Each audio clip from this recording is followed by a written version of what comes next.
everyone, I'm Mandy-Lynn. Thanks so much for watching today. This episode of Port City Personalities, I'm really excited. I will be joined with Nick Bernstein, who is the Senior Vice President of Late Night Programming, who will be talking about upcoming episodes, what we can expect this final season with James Corden's The Late Late Show. We will be joined by author Kim Titus, who will be talking about her transition into becoming a full-time author on Amazon. Let's get started.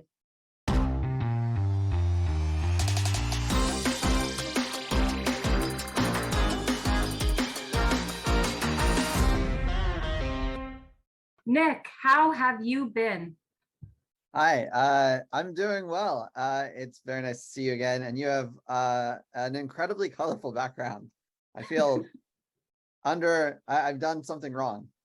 I'm not matching you right now. Thank you so much. Last time we spoke, you were on my radio show, and we've moved on to TV now, as you see. And so I thought that would be a great way to close out our first season with having you on, the man, the legend. Oh, the no, Canadian so nice superstar. Well, thanks for having me back. Perfect. And so let's just a little bit. So also thanks for sticking up for Canada. So that's from a few folks when James called us out on the show and called us C1OK from Vancouver, and you corrected us and you stood New Brunswick proud. So our premier did tell me to tell you thank you so much for that. Anytime. Happy to support.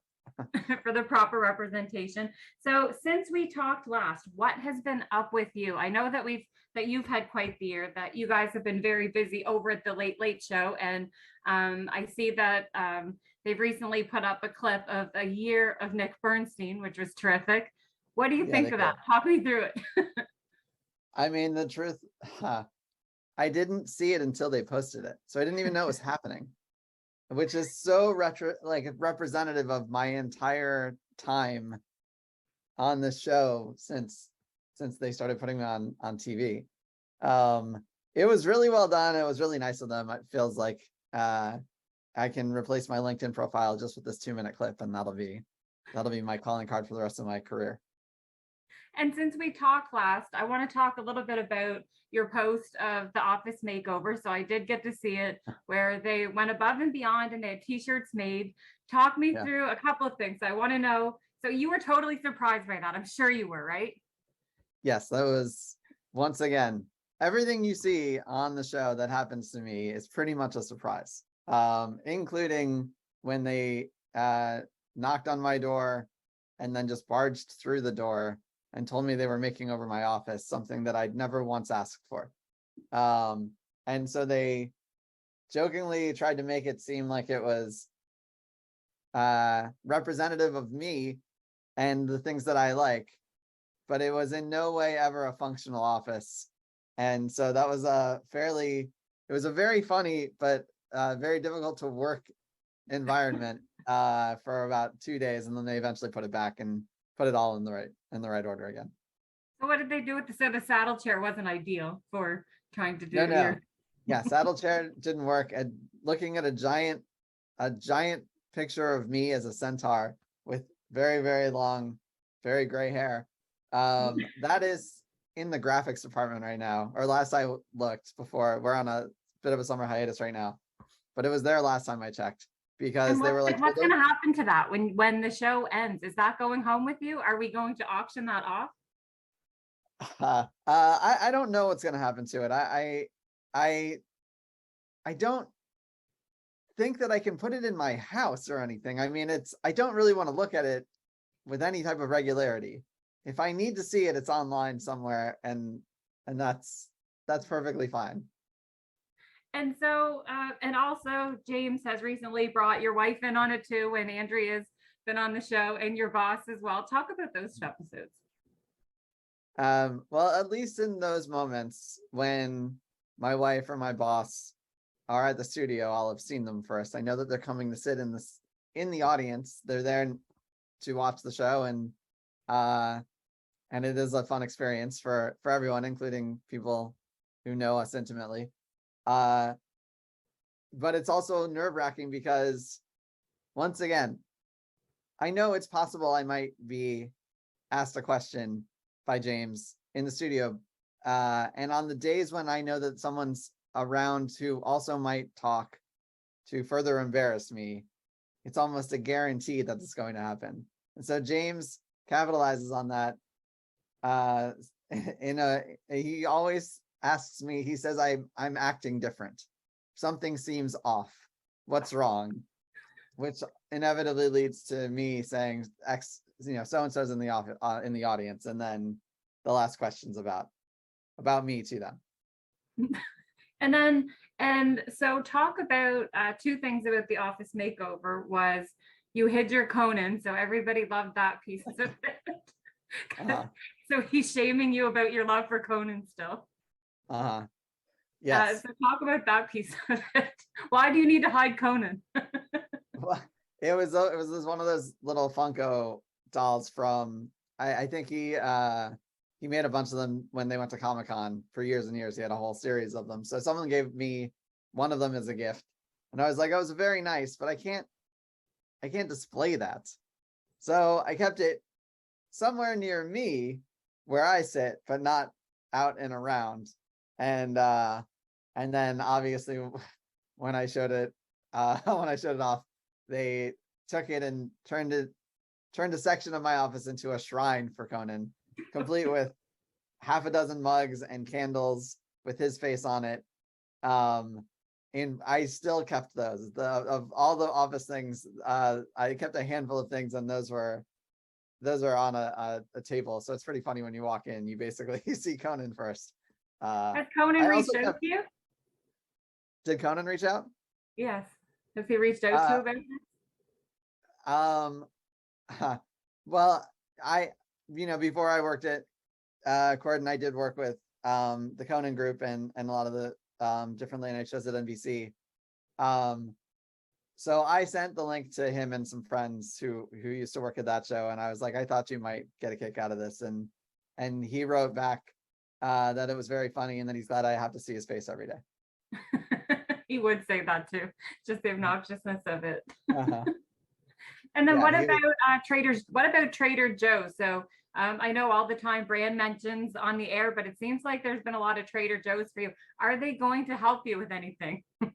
They've never reached out directly to me, which is a shame, considering it's come up very naturally and organically. And I still do eat their butter chicken on a somewhat regular basis. Although at that point, I think they must have given me, I don't know, 30. It was so many, I couldn't bring them all home. Several people from the office, I left them in the freezer at the office, and they did take them home. So I'm not the only one who likes it. Other people do. I might be their biggest fan. And then, so since we talked last, have you ever tried Googling yourself now? So if you Google Nick Bernstein, what comes up is, what is Nick Bernstein's height? Who is Nick Bernstein's wife? What is Nick Bernstein's salary? What is you're all over search engines on here. And is Andrea Bernstein related to Carl Bernstein? Wow. I didn't know any of those things. There are two Andrea Bernsteins. One is my wife, and there's also an NPR reporter named Andrea Bernstein. So I assume the Carl Bernstein one is directed to them. None of us are related to Carl or Leonard. But I don't even really know how to respond to the other ones. It's pretty funny that anyone's interested in any of those things. So talk a little bit about, you're going to be wrapping up the show. Can you talk a little bit about when do we expect the Late Late Show to end? And then what is going to happen to Nick Bernstein after that? Will you have your own show after that? What will you be? So we're about to start our final season. This is our last week of summer hiatus, but people are coming back to the office now. So we start back up on Monday, the 22nd. We haven't set a specific air date yet, but it's going to be in the spring of 2023. And it will be sad to not be able to work with all of these people again, because we've all gotten really close. And, what you've seen on television is really who we are as people. And that's very hard to replicate in any type of environment, any type of job, or school. And so, I'm hopeful that we all get to continue working, or lots of us get to continue working together on future projects.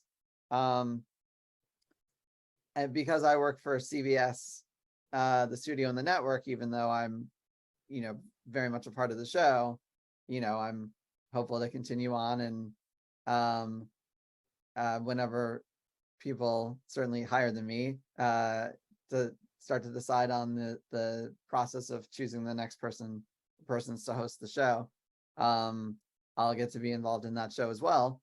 But how I feel right now, and how I hope I'll feel consistently throughout the next season, this current season, is I just want to be present. I want to be very much here for this ride. We're entering in a place like of joy. It's a really happy place to be. Everybody wants to go out with a bang. They want to do big picture things with all of their friends and big talent that they've worked with over the last 7-8 years. And there's a lot of things they want to get to do before they wrap it up. So I think we're just going to try to have as much fun as we can. Excellent. And what is your favorite memory when you think back to, how many episodes are you at? 1,000 and we're at, like, I just looked, I think 1,100? 1088 was the last episode that we shot in London, when we were in London for a week. And what is your very favorite memory when you think back to all of the shows? It's a hard one, I know. It is a little bit of a hard one. The one that sticks out immediately was like year 2 or 3. They know that I'm a big basketball fan, and they had an opportunity to shoot a remote with Steph Curry up in San Francisco, Oakland, and they let me come with them, which is something I don't normally do. I don't go on the remotes. And so I got to hang out for a day on that shoot. There were 2 cars. The first car was James and Steph Curry. They did sort of a hybrid carpool karaoke situation as they drove to this mini golf place. I was in a follow car with Ian and Lauren. I was going to say, you don't know these people, but of course you know everybody now. So we were in the back in the second car, and James is telling Curry that there's a person on staff who's obsessed with him. He's talking about me. And I'm like, well, that part isn't true.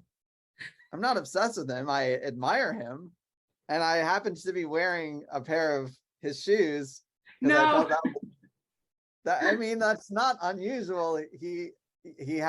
I like wearing his shoes for basketball. They're good shoes. And I thought it made sense to wear on the shoot. That's the extent of my obsession, I guess. So my first meeting with Steph Curry is immediately after him being told I'm obsessed with him. So the first thing I tell him is, I'm not obsessed with you. And that's my introduction to arguably one of the greatest basketball players of all time. That's usually my intro to anyone I meet, so that there's no implications with the police. So I just think that it puts that up. I'm not stalking you. I'm not. That's perfect. No, that's hilarious. And so I guess because everybody does. The whole environment thing, Nick, is everybody knows who everyone is on the show now. So COVID has made the Late Late Show foster this kind of environment that everybody got to shine. So you got to see folks that we didn't see before really that much in the other episodes, unless they were doing bits. So everybody knows who Ian is now. Everybody knows that Lauren's on the Tinder. Everyone knows that that Nate just wants to sell more horny t-shirts, and things that we never would have got a glimpse of before. And I think that's what do folks around the Late Late Show say about that, because it's ultimately their found fame too, also because everybody has the opportunity at mass audiences to be able to see them. I don't think I don't think any of us, I can speak for myself, I think I can speak for a lot of people. This is such a tiny modicum of attention, but it's really nice attention because people like the show so much. And that comes from, it's a top-down situation, right? So it only exists in that way because James allows it, because Ben and Rob allow it, because James Longman wants to be involved in it. And when they come up with ideas now, especially when we had not a lot of other options, we couldn't really do very much. We couldn't leave the studio very often. We had to really take advantage of our environment. And so, you know, we had to, like, I don't know, can do it attitude. And I think that came across also. And so I think everyone's really proud of all those shows and what they were able to, what we were able to do and what we were able to foster. And I think one of the culminations of that was this last week that we were in London, where there were so many people there. There were 500 people or so in the audience every day. They were really big fans of the show. So they also knew all of us and were excited to see everybody, which is just like, that's none of us expect that ever. Nor should we. And so to talk to people who really like the show is really fun. And you know, there was this like one kid, who's a teenager who flew all the way from, I think, Portugal on her own, and she got into the audience. She had like a autograph book, and she met and took pictures with literally everybody on the show. And she like, it seems crazy, but when she explained it, she said, like, we were the friends that kept her through this time where you really weren't able to get out and see anybody. And so that just, we helped to represent something that hopefully now more and more people get a chance to do that. I think we're getting to that, we're probably at that stage now. And I just think that that's, you know, not to pat ourselves on the back, but it's really cool that we were able to be one of those places that could happen. You know, podcasts were able to do that, and there were other shows that were able to foster that. But, you know, we really brought something that was different. And I'm glad people found it. Absolutely. Thank you so much. And I just have 2 questions left, and then I won't keep you. The next question that I have for you is, we talked a lot about what everybody's been doing. We talked about when the show's ending. Is there any kind of secrets that you can divulge right now, or something we can look forward to or expect, or a secret surprise of the upcoming show in the season? That you can hear first on Canadian TV. That's right. What a scoop. I don't think so yet. You know, I mean, I think that it is fair.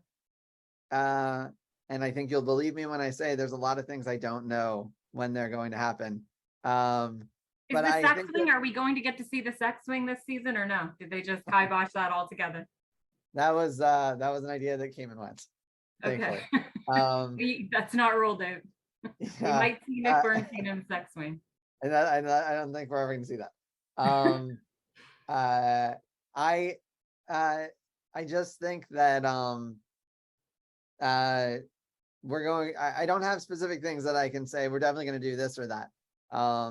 I just know that there are big ideas, and they're starting the planning stages now, and people will not forget the end of the show. Thank you so much. And the very final question is, as you know, I've done radio for almost 5 years. Now I switched to doing TV for interviewing, and this is the first season. What do you recommend for me to be successful in future episodes, future seasons coming up? You've helped with a lot of shows, and are you looking for a job in Canada after? I kind of like it out here. Thank you for their low-key offer, but I think that it's very subtle.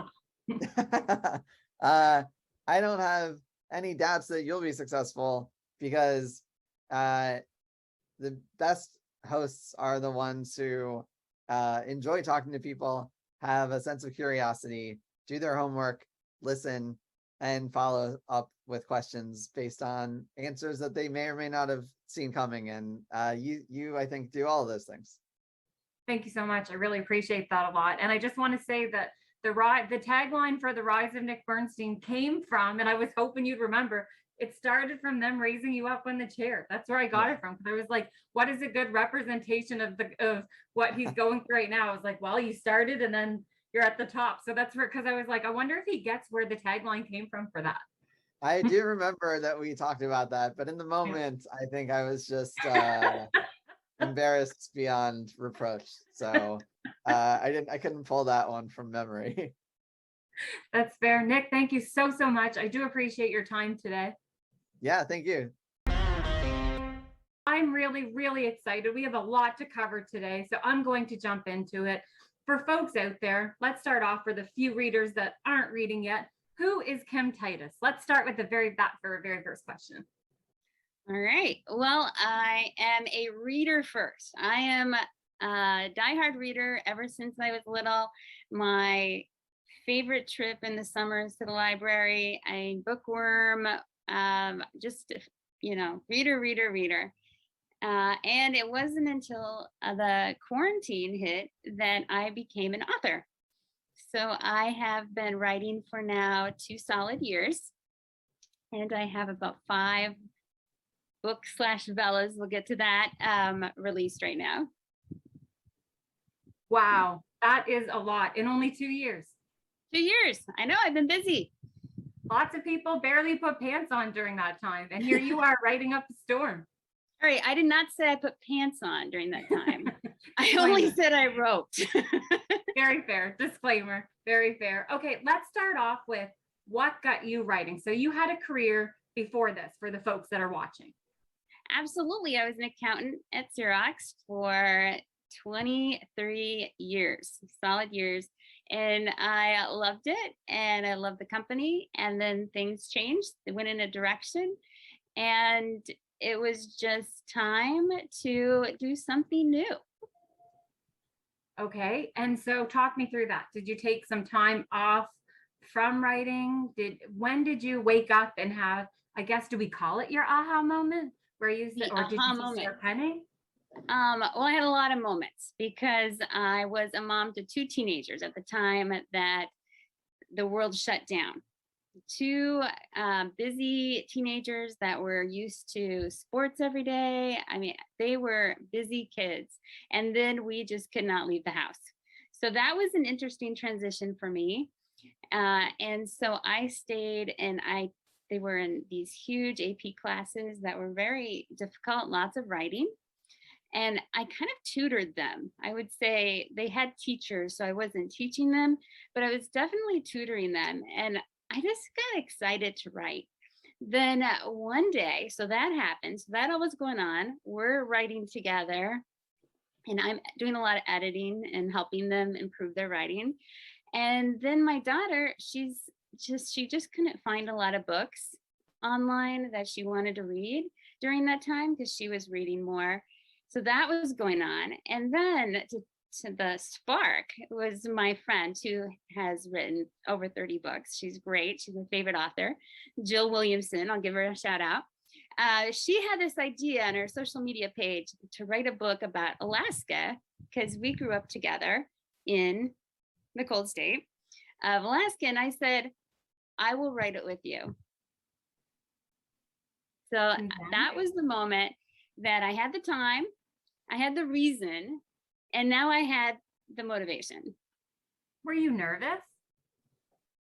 I had nothing to lose. I had the time, like I said. I thought maybe my daughter would be the only one to ever read my books. And I started out writing teen romance because that was actually my friend's. She'll say it's not her idea, but it was her idea. She writes young adult fantasy books. But I turned it into romance because that's what I do. So my first 2, I have copies here. Okay. Dancing with Aurora. And then the sequel is about her daughter discovering Alaska. They came out, boom, boom, right at the end of quarantine. This one came out. So this was mid-quarantine into quarantine. And I was actually done. I was done writing. I had a great time. I learned a lot. learned a lot. I loved it. I still think they're pretty. They're very, I love the heart, having these on my shelf. I loved it. I loved the experience, but life got busy again. So I took a break, a small break. I was going to say over 2 years. I don't think it was that. Okay. So how long was the small break? And then what happened next? Then Amazon launched a new platform, just totally new. It's called Kindle Vella, and it's named after like a telenovela. It's serialized fiction reading, storytelling, basically. It could be nonfiction too, but it's serialized storytelling, and it has changed how people read. Not so much the storytelling itself, but how they read. Absolutely. So basically, Avella, you said it's serialized storytelling. So basically, and we'll get into, I'm a huge fan of yours. You know that. That's what prompted this interview, because I thought we don't have this in Canada yet. Jeff Bezos, I know you're watching. When this does come in Canada, which hopefully is going to be soon, that other folks are on board with that or knowing, or if they have a US account, they're able to check it out. But instead of chapters in the book, basically you're going episodes in the season. Is that fair to say, Kim? So basically the comparison you gave me, I think the other day, was a great way to say it. Was it similar to your favorite kind of TV shows, but only the authors can choose when and how often they release the episodes? Yeah, so it's absolutely done in seasons. You can do season 1, and then you'll have episodes. You do not buy an entire season. You got the first 3 episodes are always free. Doesn't matter what author, it's always 3 free episodes. And then the remaining episodes, you buy a token package, and they cost a varying price of tokens, between 6 tokens and 50. That's the range. And it's based on word count. That's all it is. It's just a math calculation that authors don't set the price. It depends how big the episode is. So 50 tokens is 5,000 words. 6 tokens. Okay. And how is Avella different than buying? Because it sounds like an ebook. Is it an ebook or is it different? And how is it different? So this is the thing. You can't touch Vella. They don't have it in print. It is completely electronic. So in that way, it is exactly like an ebook. So it will go to your reader, your Amazon Kindle app. It will go to a Fire. I forget what the Fire is. And it does Android. So you could do any of your electronic readers. So that's identical. It comes in, there's a picture on your screen. How you do that, it's just you don't buy an entire season, or let's say a book in your case. You buy it by the episode, and the episodes may not be all there. You might have to wait weekly, just like TV shows. You might have an entire season of Friends you can watch, right? Because that's already released. But if you're now watching a new show, like I'm waiting for The Marvelous Miss Maisel, right? So I have to wait till February for the next season. So that is similar to Kindle Vella. So for me, I have 2 Vellas that are totally there. You can binge read, they're complete. I'm working on another one now that episodes will come out on Sundays. On Sundays. Okay. So people can basically follow and fave, and I think they can crown. So each Sunday I get my crown on and I go in and I fave so that I can have my crown to be part of the crew. Can you talk a little bit about the Vella? Talk about that portion of it. I feel like side note, I feel like the Burger King commercial, how you used to go in there and get the crowns. I feel like I every week just put a crown on, and I really hope it just go sit in Burger King and wait. Oh my goodness, I love the crown. Okay, so the difference between ebooks and Vella is that there is a lot of interaction between the author and the reader. And because not the whole book doesn't have to be done, a lot of times it's not done. For me, what I'm releasing now, I've only written, and this is embarrassing, like 12 episodes. So I have a lot of room to pull my audience. And at the end of each episode, I have the opportunity. I don't do it on each episode, but I have the opportunity to put a poll. So like, ooh, should she get together with Ralph? I mean, you can add that. In my Ties, Bella, I had asked the readers, where should they go? Should they do a kayaking or a snorkeling trip, or they actually pick ziplining? So I wrote an episode about ziplining, and that was only because the readers picked it, like, so I love it. I love it because I can adjust. Like if this isn't working, I can fix it. So that is awesome. So what the whole crown thing, we'll explain that a little bit. So there's different things you can do. One, the first thing is follow. And when you find a Vella you like, click follow, because that will give you all the updates when new episodes are released. If there's bonus episodes, they will tell you because you're following it. So follow first. And then at the end of every episode, you'll see a little thumbs up, little icon. And if you like the episode, click it, it will turn blue. And so that's how the different Bellas, they'll say, I have 5,000 likes or 2 likes. It's based on how many clicks of the thumbs up that is. So the more likes a Vella has, the more you might assume that it's worth your time reading it. But there's also new Vellas, so give those a shot too. And so then talk a little bit about Kim. Talk a little bit about because I don't want to move on past that part yet. The interaction. So basically, when you talked about how how authors conduct the polls for the reader engagement, it's almost like if you were to translate it to TV, it's almost like we're helping write our book. We're helping write what's next, or we're helping write what's next on TV. Is that a fair assumption? That's exactly it. Some authors have more engagement than others. Like, I don't want to speak for all the authors, but I love when I get feedback and it's like, oh my goodness, I didn't think this was going to happen. And then, but it could also be, I had a poll up about, do people name their cars? Like, I had never named my car, but in the Vella, they had a name for their car.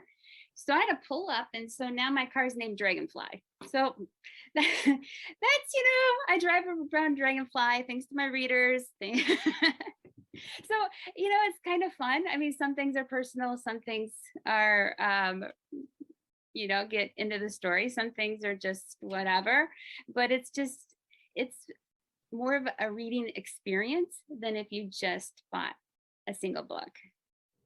Absolutely. But knowing that people aren't reading it all at once, does that change the way you write? So does it make you want to add more cliffhangers, or talk me through that process? Yes. So serialized reading, you might want to strangle it sometimes, because a reader has to want to come back the next week. So you got to make it worth their time. And a lot of times we'll do mean things. Like, I know the meanest thing I did in the last Vella was ended it, and there was a hand on her in the dark. And I was like, oh my goodness, I can't leave the readers like this. I felt so guilty that I threw out a challenge, and they met it, and I released the next episode early. So that's kind of another way of interaction that readers can do on Kindle Vella.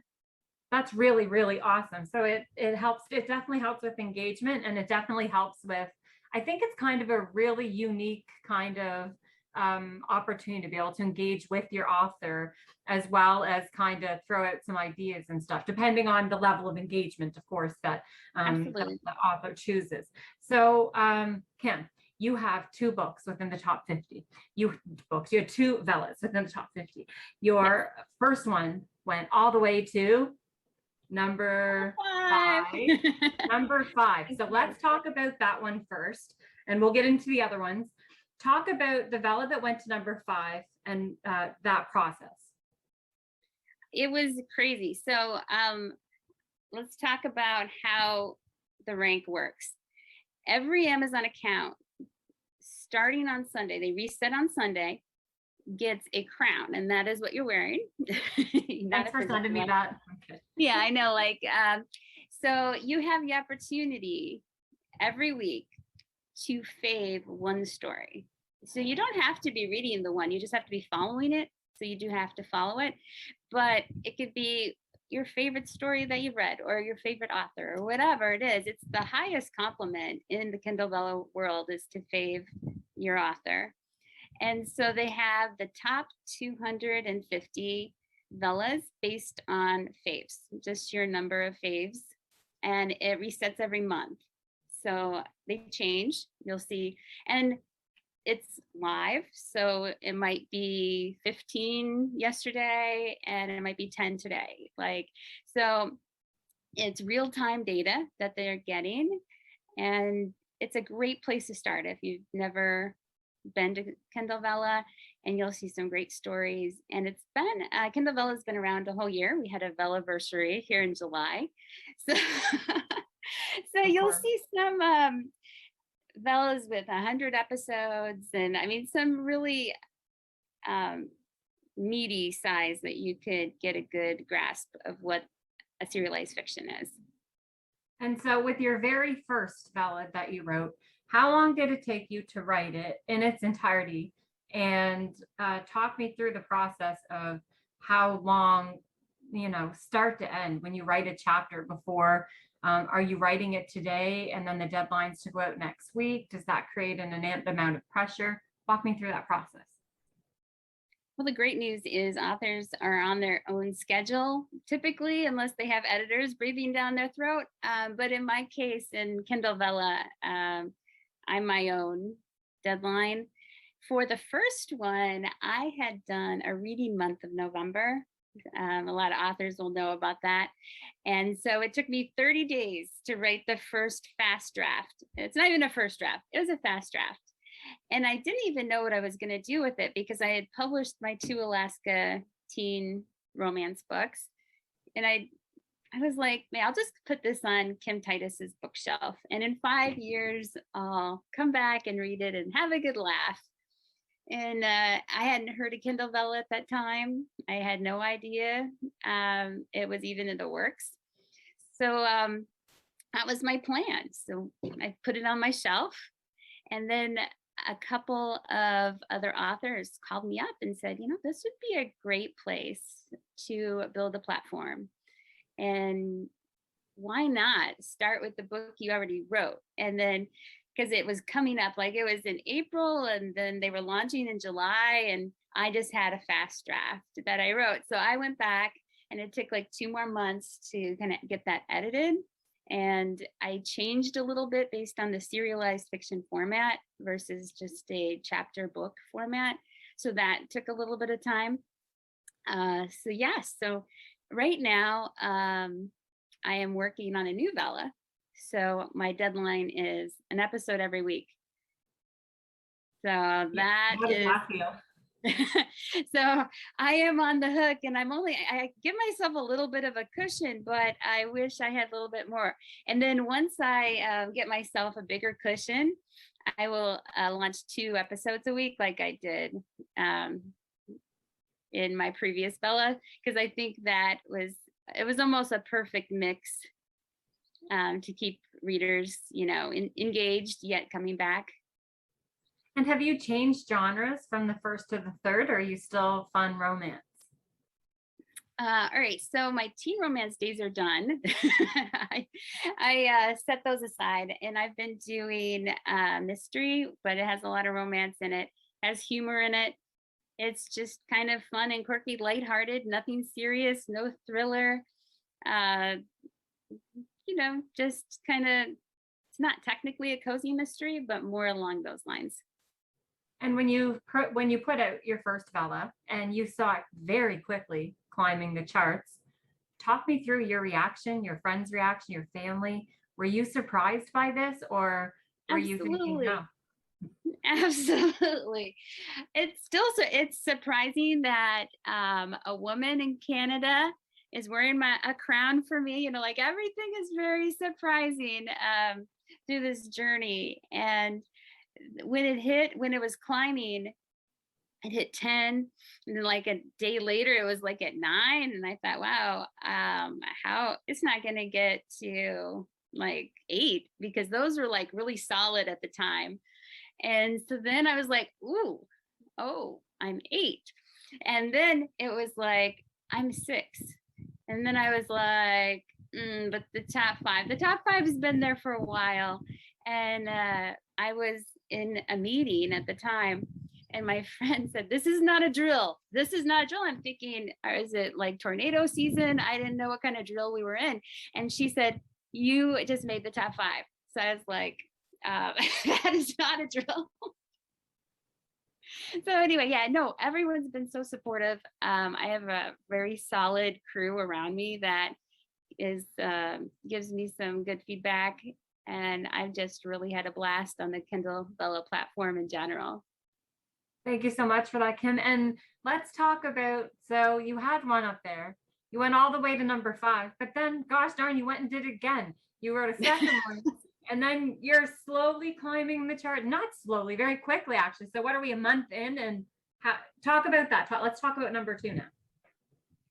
Number 2, yeah, I mean, it happened quickly because I kept getting requests for a sequel to the first murder. The first one's called Murder, Mayhem, and Macarons. And great name, by the way. Thank you. Well, that's my favorite cookie in the whole world. It's all about food. Like, if I'm going to write something, I'm going to be eating it. So, okay. And so April Fool's comes around, and I've been thinking about it. Like, I really need to do this. Like, there's been so many people ask me, they need it. So I'm like, all right, I'm going to do this. So it's kind of an April Fool's joke to my friends. And I put murder, marriage, and Mai Tais out there. And I had the graphic and everything. And she's like, no, this is not April Fool's. This is, you're doing this. And so she gave me the deadline on that. And it was just so fun to write. And it came out during the summer. So everyone loves some Mai Tais. It took place in Hawaii. So I didn't get to travel anywhere this summer. So I traveled through my characters in Hawaii. Cheaper that way. Very much. Characters. Easier to get passports for them. Yes, I had my Mai Tais. I was like, fine. So that one just wrapped up a week ago. Okay. And then the third, so I decided once I did the second one, it would be a trilogy. Wait, what number is the second one now? Right now, that one's holding 15. So yeah, so let me fix my crown so we talk about that. We're not moving on to the next one yet. So you have another one that's already at number 15. When did that drop to 15? Jump to 15? That's been there at least 2 months. All the numbers jumbled together, but yeah, it's been holding that number for a couple months. So yeah, and I secretly launched. So I do weird kind of crazy things for my readers. Like I want them to feel special. So at the end of Mai Tais, I secretly launched without telling anyone else the new book, or the new novella, sorry. You're like Beyonce and Taylor Swift. You just secretly drop stuff and don't tell us. And then it started being like, you have a new novella out? You have a new novella out? I'm like, well, obviously you haven't read my last episode of Mai Tais. That's how you're tracking it secretly. Yep. And then you're like writing the name down at the same time. You haven't done that. I know. They'll get there. But then all of a sudden she shows up in the rankings, like 90 something. And I said, it's not a secret anymore. I better launch it. So it's officially launched. It's Murder, Motherhood, and Magnolias. Where'd you get the name? It was hard because I had Murder, Mayhem, and then it follows Alex, who is single in New York and just struggling to pay her rent. And at the end of that book, she might find love, maybe. Maybe. The next book gives it away. Murder, Marriage, and Mai Tais. She gets married in the first scene of, actually kind of like prequel of that scene, that starts out when they're on their way to their honeymoon. Her, and I won't give it away, goes on her honeymoon. So that book has a new heroine, and her name is Andrea, and she's friends with Alex. So that's kind of how they knew each other. And Okay. then Murder, Motherhood, and Magnolias. So now we've moved on from marriage to motherhood, and Andrea and Alex both have babies, and the nanny is the heroine in that book. So it's sort of, so I had to make them separate because of the different heroines, but they all kind of have cameos. So, I mean, I couldn't drop Alex that quickly. I love writing her. And her character altogether, I don't want to give too much away because I know you want folks to be checking it out and reading it, but her character, so she's witty, she's funny, talk about her a little bit. Where did you get the idea for her? I think I know, but, or do we not talk? She's not exactly me, but a lot of people think that. I don't know how. Mhm. Well, she's an accountant in New York, and I started my career in accounting in New York. And she does her job well. She's smart. She is witty. She is very underappreciated at her job. But she's like, she gets up every day. She's going to work. There is a travel plan snafu, which lands her in the middle of trying to clean up a mess. And to clean up one mess, she winds up in a murder, at a murder scene. Not in a murder, but at a murder scene. And that's how that book starts. And she's funny and klutzy, but just has a good heart. And everything she does, she's trying to do the right thing, even though sometimes it doesn't always end up that way. It ends up an adventure though, and it ends up fun and crazy and just lighthearted fun, right? Very, yeah.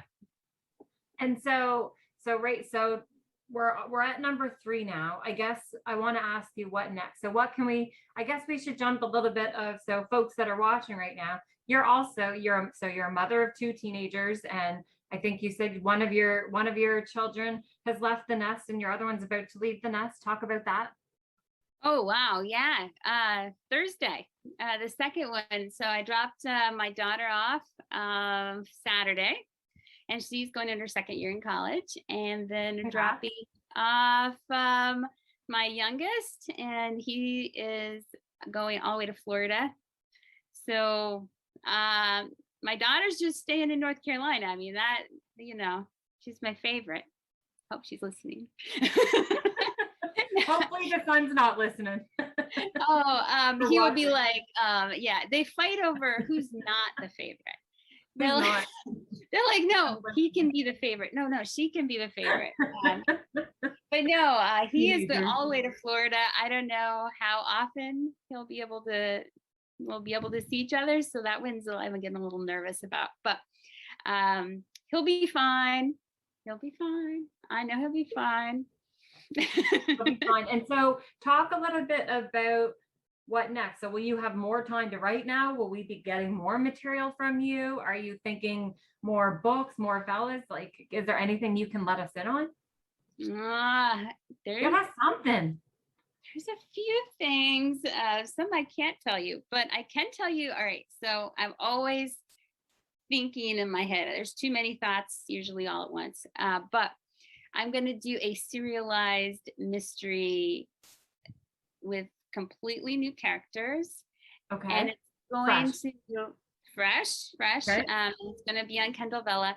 It will have one heroine, and she'll go out through all the seasons. So unlike what I did the first time, where I had the characters have just cameos in the next, it's going to be one heroine. There'll be a couple love interests in there, but I think it'll be less romance. It'll be more mystery, and it will have multiple seasons.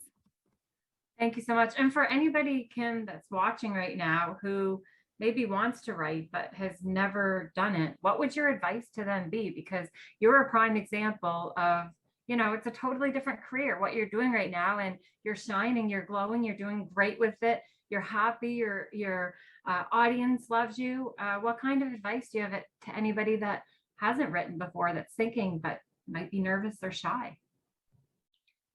Just start, just go, just start it. It starts with one word, right? Every book starts with one word.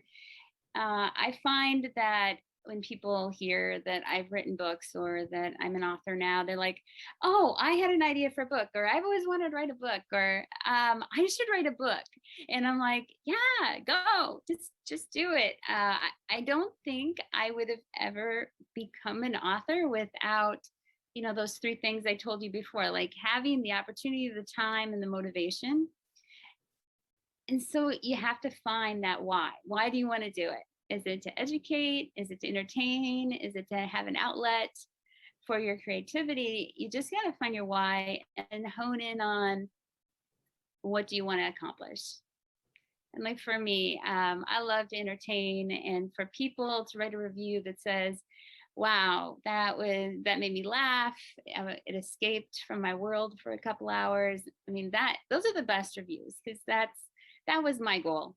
Was to share some lighthearted spirit, and especially when we were going through the COVID and the quarantine, like people needed something fun. And so you mentioned earlier on in the episode that you loved reading. So who are other authors other than your friend that you talked about, or what are some other books that after maybe you've read it, you thought to yourself, I want to do this? Like maybe this is pre-writing, pre-Vella. Does that make sense? Who inspired me? Is that what you're asking? In a very long Canadian way, yes. Okay, I do. I'm sorry, I couldn't lay on the Denise Grover Swank absolutely did.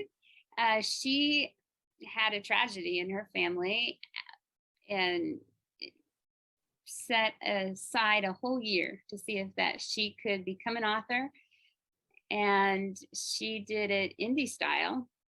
And I thought, wow, she's huge. Like she's a USA Today bestselling author.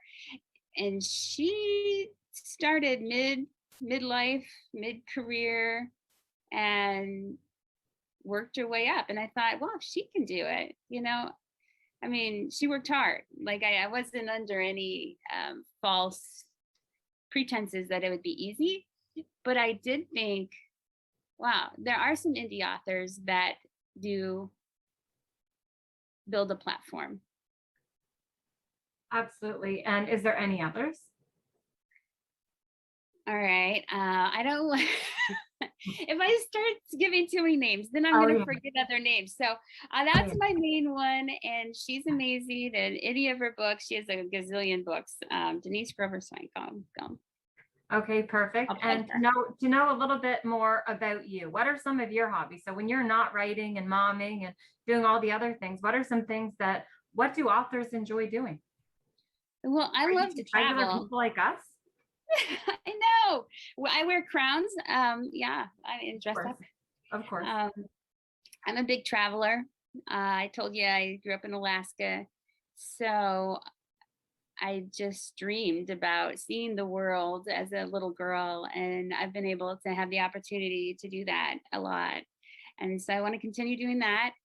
I'm a musician, hence, my motivation for discovering Alaska. Both the characters are musicians. You sing, or you write, or you play?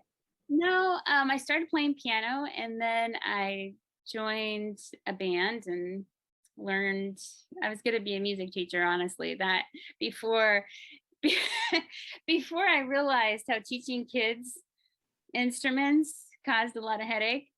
I reconsidered. Even some adults. I was like, maybe I don't want to do that. But yeah, that was my original plan because I loved music so much. And do you feel happy or do you think that you would ever pursue music? Like, could we see like the Vela Kings a band or the Vela Queens a band? They say that folks have about 8 careers now, or 4 since pandemic. I know. And I mean, I don't think that will happen, but I never say never. But it was like hard for me to say, yeah, that's not going to happen. But my son, he plays guitar, and my daughter plays the piano. So we do play a little bit, but I mean, just not for actual people, for our dogs. I have 2 dogs. They That's fair. And they don't howl.